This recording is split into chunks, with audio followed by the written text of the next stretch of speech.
This is The Clash, where the real world clashes with a true Christian worldview. Join former professional wrestler Chris Whaley, known as the Masked Saint, who is an author, pastor, and teacher that brings his wrestling skills into the squared circle and tackles real-life issues. Along with Jeff Dixon, best-selling author, internationally known teacher, leader, and pastor who is not afraid to tackle the tough issues of the world we live in. Together they form a tag team of wisdom in The Clash.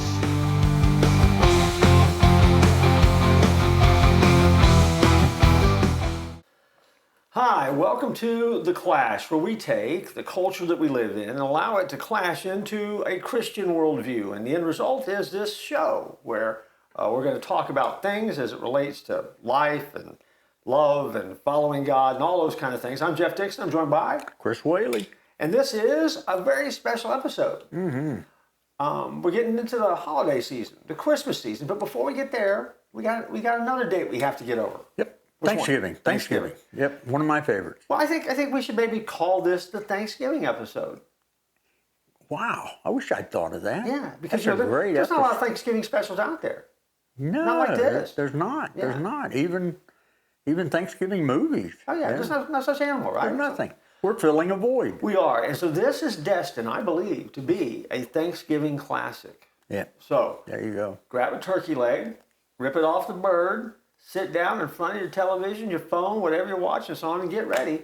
We'll be right back after this break, and we'll All right. start the Thanksgiving episode. What are you doing Christmas Eve? I'm glad you asked. And, our folks here could join us. If you are in the Central Florida area, join us here at the Church at 434 in Winter Springs at 7 o'clock, Christmas Eve night for a candlelight service. It's outside under the stars. And if you can't be with us, go to touchandchange.net or the Church at 434 app, or you can find us on Facebook. And we're streaming live, and we would love to have you join us from 7 to 8 o'clock. We'll see you on Christmas Eve. In the Bible, the church is called the body of Christ.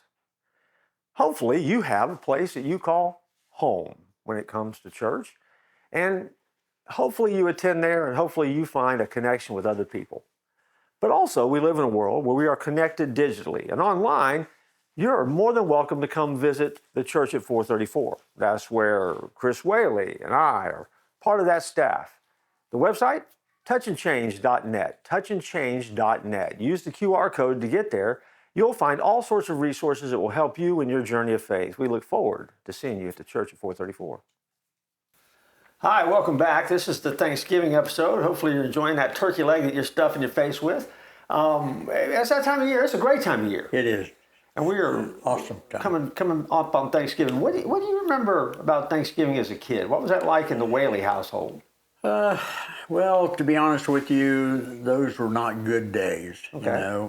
My dad was a long-distance truck driver. He was gone. I don't ever remember spending a Thanksgiving with my dad when I was a boy. Okay. I did as an adult many times, but not as a boy. And my mom, it was just my mom and me, and so it wasn't as special. Okay. It became very special when I got married, when we had kids, and it just became pretty much a tradition that I even hate to break, because I mean, we just got it all planned out. Okay. I mean, Now, why did it become so important when you became an adult and got married? I think because of just the excitement and the tradition that we built around it. On Wednesday night, 11:30, I put the turkey on the smoker, let it smoke all night long. I got the turkey on the top, and I got a ham underneath it, so that the turkey just kind of drops on the grease kind of drops on the ham. And I get up a couple times during the night and put wood chips on there. And then first thing in the morning, I go out and I check it and look at it. I take it off of the smoker about 10 o'clock, and it just smells up the whole house. And we always have our family over. We have, a great meal, just spend a great afternoon together. Our Thanksgiving blessing is a great time as we pray together, thanking God for how He's blessed us, and it's just excellent. I used to watch that, a stupid parade on Thanksgiving morning, but it's become so woke. I don't even like to watch it anymore. No. Okay. And then they always show It's a Wonderful Life on Yeah, they do. Thanksgiving They show that, Day, football, eating. I mean, you eat and you get up, and a little bit later you go back in, you eat some more, and eat again, watch football, and watch It's a Wonderful Life, and it's just a great day. What about you, Jeff? Tell me your big memories as a child. I remember as a kid, Thanksgiving was a big deal. And I remember as a kid growing up, we used to do Thanksgiving with our neighbors who were really good friends, and we would get together on Thanksgiving and eat as families, and so that was fun. As we got a little bit older, we would always have,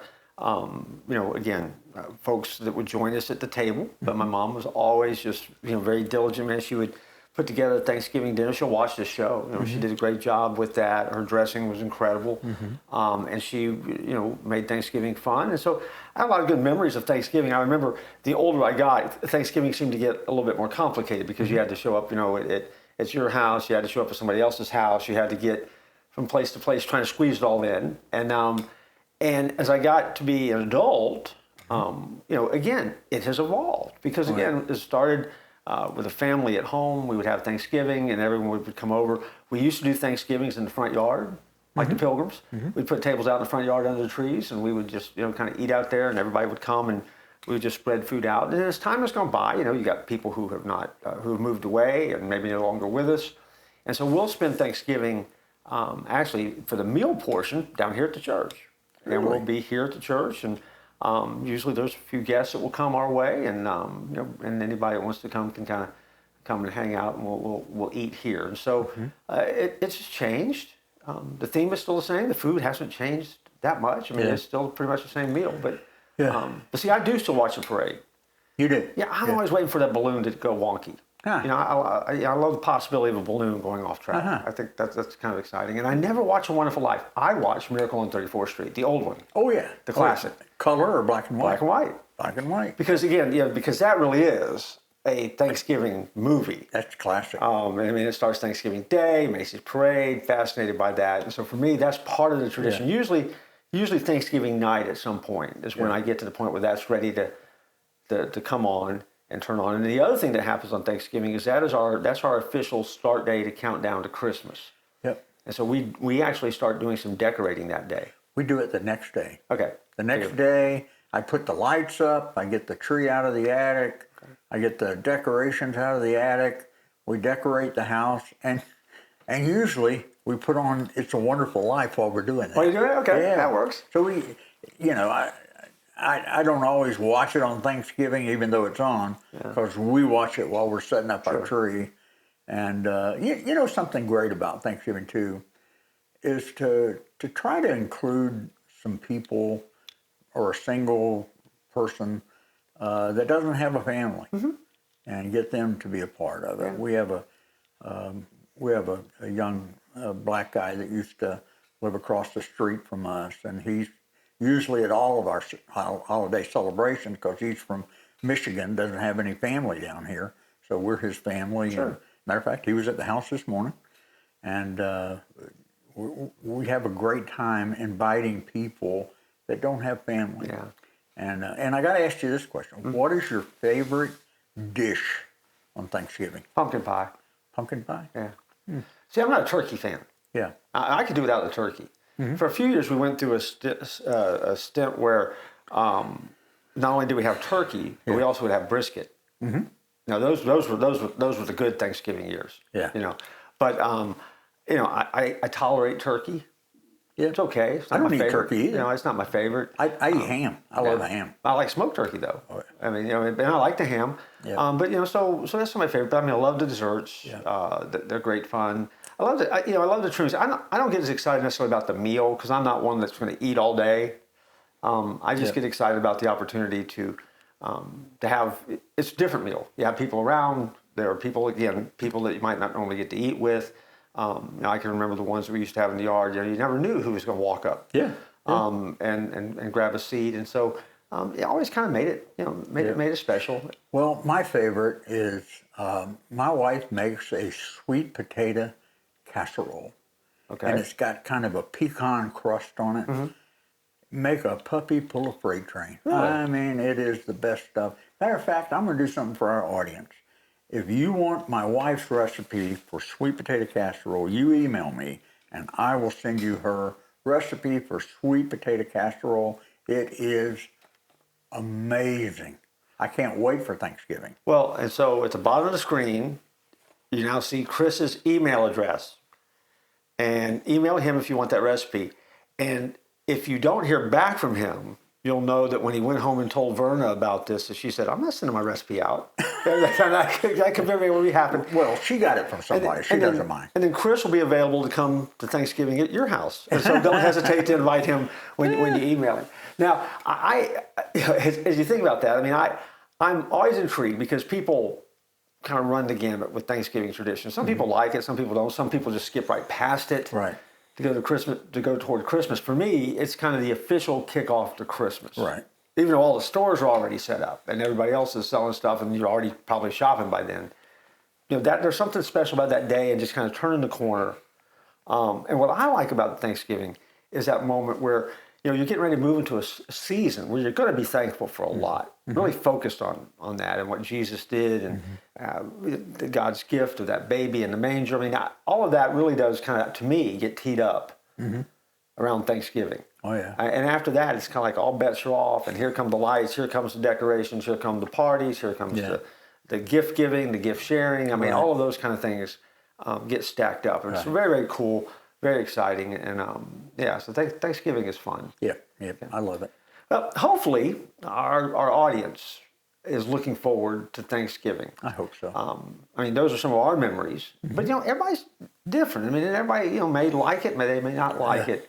But I think maybe we should take a break. And after the break, let's come back and talk about some specific reasons that being thankful and Thanksgiving is good for us. Yeah. If you're a follower, being thankful is always a good thing. Right. And so even if you're not a Thanksgiving turkey fan, you're not a big fan of the day, maybe we can do some things that would encourage people to be excited about the Thanksgiving season. Yeah, and we're there. So let's do that. That'd be awesome. All right. We'll be right back after this break.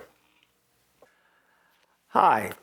Thanks for not leaving during the break because, I'm obviously trying to get you to buy something. I really am. If you're anything like me, middle of summer, sometimes it gets really hot. We film here in Florida. It's hot all the time. And every once in a while, you'd like to take a little bit of a break. Get a little Christmas spirit going in your life. If so, I have a suggestion for you.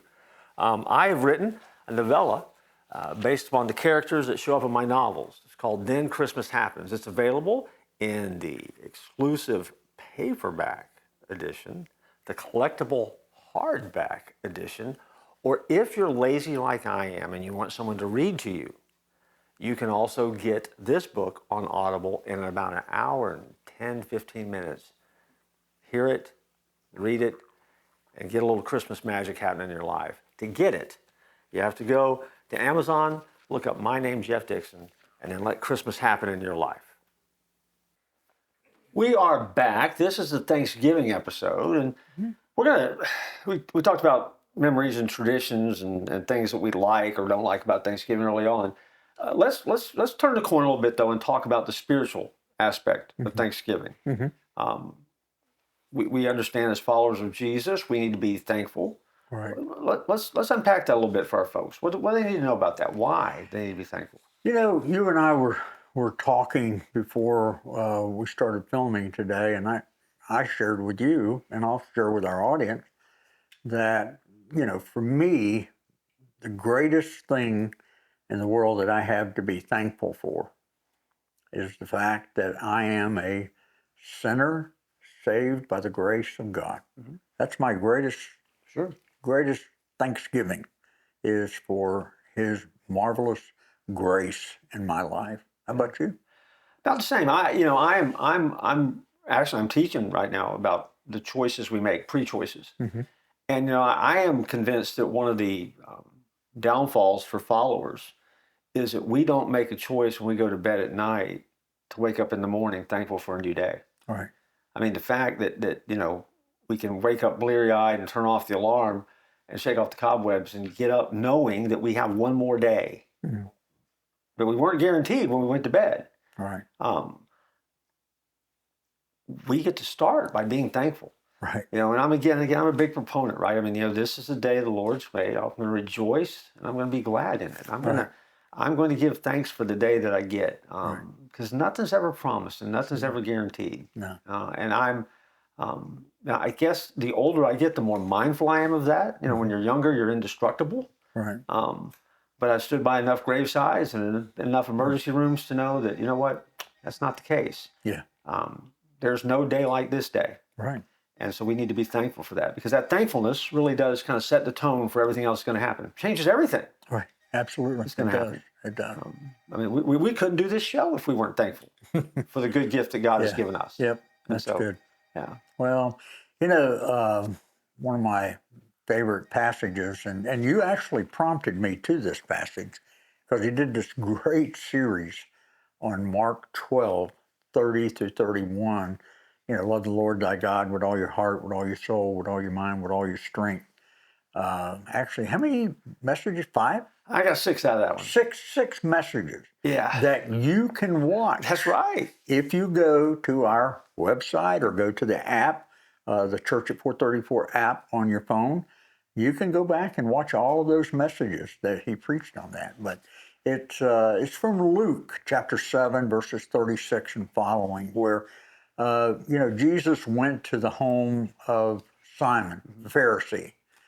And when he went there, this woman, who was obviously a woman of the street, came in and, dumped some ointment on him. And she was so overcome that she started crying, and her tears, fell on his feet, and she wiped his feet with her hair. And, Simon is thinking to himself, if this guy were really a prophet, he'd know what kind of woman this is who's doing that.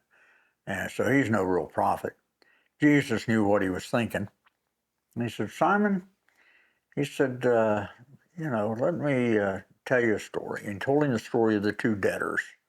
The one guy owed 500 denarii and another guy owed 50 denarii, I think. And it comes time to pay and they can't pay. And the guy forgives them of their debt. And he said, Simon, which one do you think loved him the most for that? And he said, the one who was forgiven the most. And he said, exactly. And then he talked to him about, when I came here, you didn't greet me with the normal kiss, and you didn't have a servant, wash my feet, and you didn't anoint my head with oil. But this woman hasn't ceased crying and wiping my feet with her tears and with her hair. I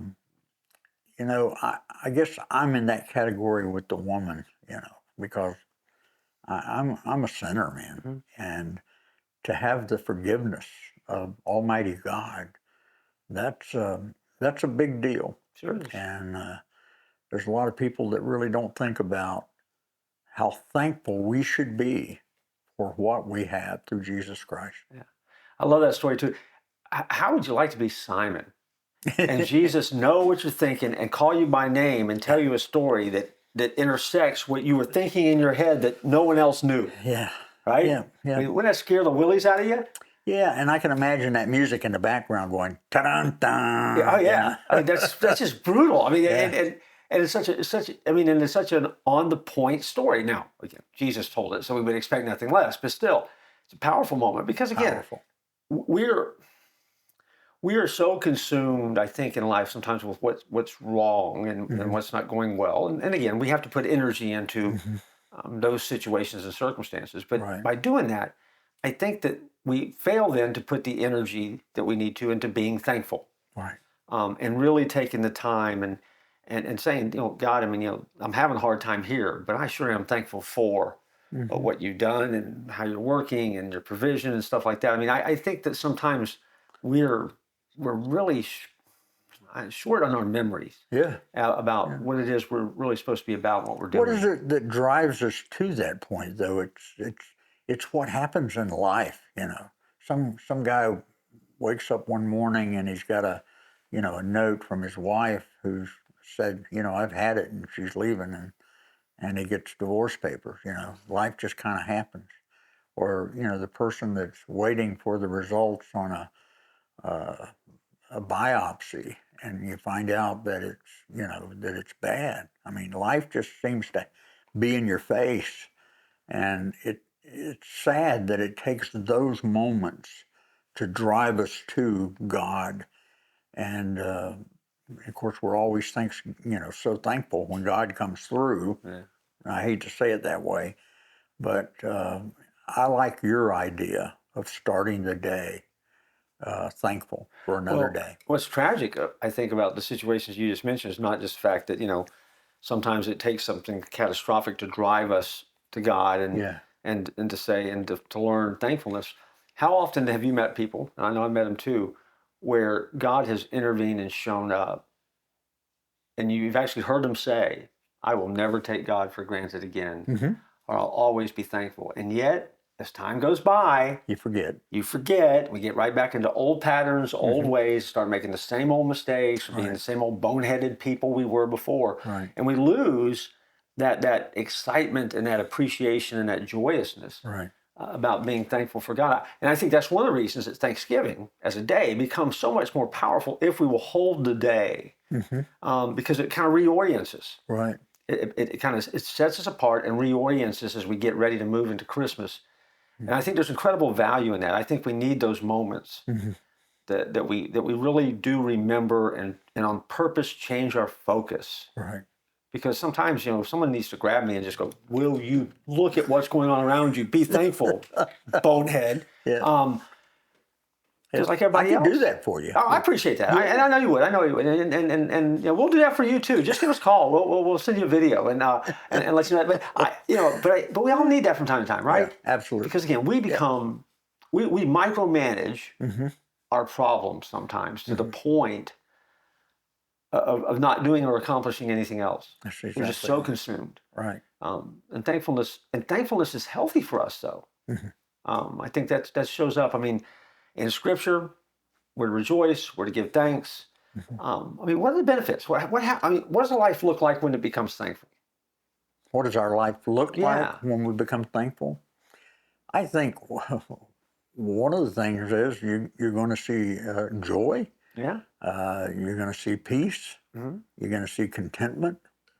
And, it's going to have all the good effect on your life that it should. And that's mental health stuff. Yeah.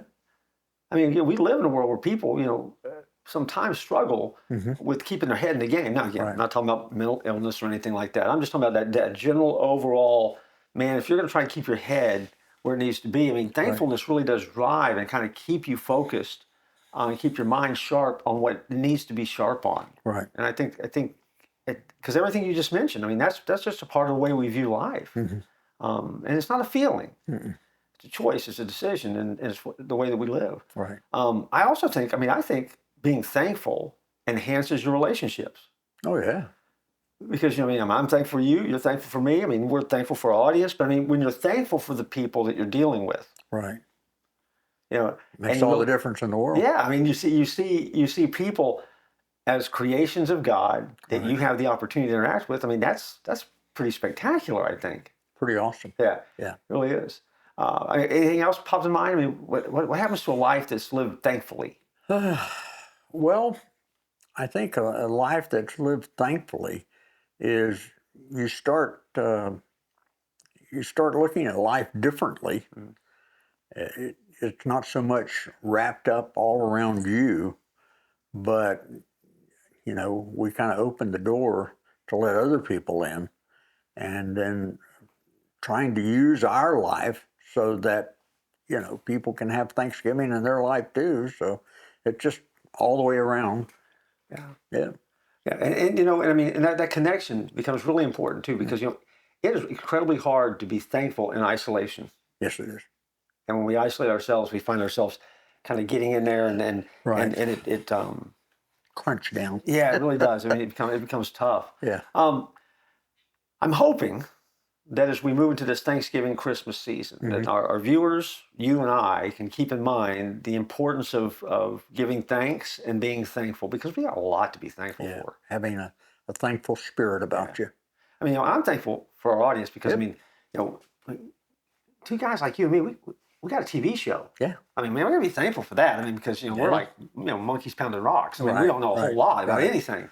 But here we are every week getting to talk and share and talk about the journey of faith. So it's pretty spectacular. And I look forward to it. I do too. I'm thankful every time we get to do this. Yeah, I am too. Yeah, so I am. that means we're thankful for you. Who knew you were a gift? Hey. You are. Yeah. And we're going to come back and we're going to wrap this thing up. But before we do, we're going to take a break. So sit tight.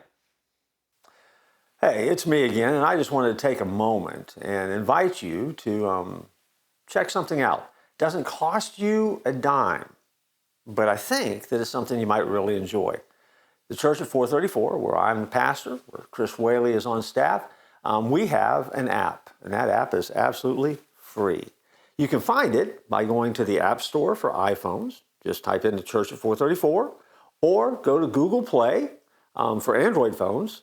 Again, the Church at 434. And when you get there, you're going to find a number of resources that are designed just for you to encourage you in your spiritual growth, in your walk with Christ. There's going to be some things that will entertain you, that you'll laugh at, that will be fun.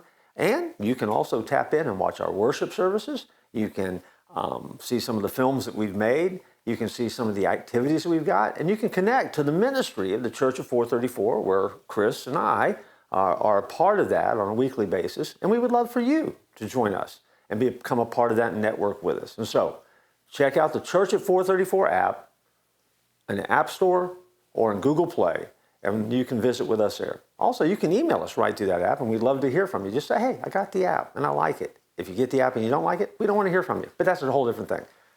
Let's get back to the Clash. Well, have you ever wondered how Thanksgiving got started? I'm so glad you asked me that, because I want to share with you. Actually, the Plymouth colonists from England and the Native American people shared an autumn harvest feast that is acknowledged as one of the first Thanksgiving celebrations in the colony. Do you know that, Jim? I did not. And for more than 2 centuries, days of Thanksgiving were celebrated by individual colonies and states. It wasn't until 1863, in the midst of the Civil War, that President Abraham Lincoln proclaimed a national Thanksgiving Day to be held each November. But that holiday is not without controversy, because many Americans, including Native American ancestry, believe that Thanksgiving celebrations mask the true history of oppression and bloodshed that underlies the relationship between European settlers and Native Americans. But something else happened.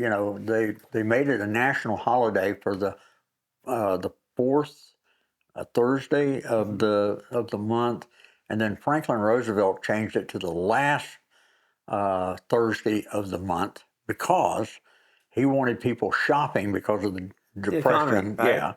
And then it was changed back. So there's a little bit of history. Maybe you didn't know, Jeff. I didn't know that. Now, I do have a Polaroid of Squanto at the first Thanksgiving dinner. Really? Yeah, I do. It's in my office somewhere. I have all kinds of stuff on Squanto. Yeah, We didn't get to I've got some Polaroids that they took and stuff, and it was pretty awesome seeing him there at the table. Yeah, But other than yeah, that, that's another show altogether. Okay. No blemishes? No, Okay. that's Okay, good. good. So, all right, well, listen, we're thankful for you. And so thanks for joining us. This is a Thanksgiving episode. Any Thanksgiving advice? Yep. Thankfully, don't tap out.